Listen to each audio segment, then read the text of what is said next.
ఎండల కారణంగా ప్రత్యేక జాగ్రత్తలు తీసుకుంటూ ఇవాళ మధ్యాహ్నం నుంచి రాష్ట్ర వ్యాప్తంగా అన్ని గ్రామ వార్డు సచివాలయాల వద్ద పింఛన్ల పంపిణీ చేపట్టేలా ఆంధ్రప్రదేశ్ రాష్ట్ర ప్రభుత్వం అన్ని జిల్లాల కలెక్టర్లకు ఆదేశాలు జారీ చేసింది. దివ్యాంగ లబ్ధిదారులతో పాటు తీవ్ర అనారోగ్యాల పాలైన వారు, మంచం, వీల్చైర్లకే పరిమితమైన వారు, సైనిక సంక్షేమ పింఛన్లు పొందుతున్న వృద్ధ వితంతువులకు మాత్రం తప్పనిసరిగా వారి ఇంటి వద్దే పింఛన్ల పంపిణీని కొనసాగించాలని పేర్కొంది. రాష్ట్ర వ్యాప్తంగా మొత్తం 65,63,304 మంది లబ్ధిదారులకు పింఛన్లు పంపిణీ చేసేందుకు 1,951.69 కోట్ల మొత్తాన్ని గ్రామ, వార్డు సచివాలయాల వారీగా బ్యాంకులలో జమ చేసినట్లుగా అధికారులు తెలిపారు. 4.5 ఏళ్లుగా ప్రతి నెల 1నే వాలంటీర్ల ద్వారా లబ్ధిదారుల ఇంటి వద్దే అందిస్తున్న పింఛన్లపై టీడీపీ రాష్ట్ర అచ్చెన్నాయుడుతో పాటు బాబుతో సన్నిహితంగా వ్యవహరించే మాజీ ఎస్సీసీ నిమ్మగడ్డ రమేష్ ఎన్నికల సంఘానికి ఫిర్యాదు చేశారు.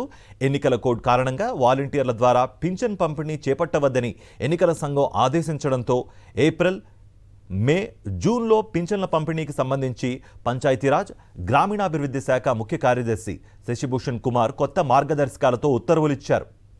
పింఛన్ల పంపిణీలో వాలంటీర్ల ప్రమేయాన్ని పూర్తిగా తొలగిస్తూ ఈసీ ఆదేశాలు జారీ చేసిన నేపథ్యంలో అన్ని జిల్లాల కలెక్టర్లతో వీడియో కాన్ఫరెన్స్లో చర్చించి ప్రత్యామ్నాయ మార్గాలపై అభిప్రాయాలు సేకరించినట్లుగా శశిభూషణ్ ఉత్తర్వుల్లో పేర్కొన్నారు. కేంద్ర ఎన్నికల సంఘం సూచనల ప్రకారం లబ్ధిదారుల బ్యాంకు ఖాతాలకు డీబీటీ విధానంలో పింఛన్లు అందించేందుకు అందరికీ బ్యాంకు ఖాతాలు లేవని గుర్తించామన్నారు.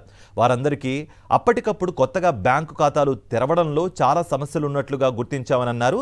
ఇక పింఛన్ల డబ్బులు బ్యాంకులో జమ చేసినా వాటిని తీసుకునేందుకు లబ్ధిదారులు ఇబ్బంది పడే పరిస్థితి ఉంటుందని గుర్తించామన్నారు. మరో ప్రత్యామ్నాయంగా గ్రామ, వార్డు సచివాలయాల సిబ్బంది ఇంటింటికి పంపిణీ చేయడంలోనూ ఇబ్బందులున్నట్లుగా వెల్లడైందన్నారు.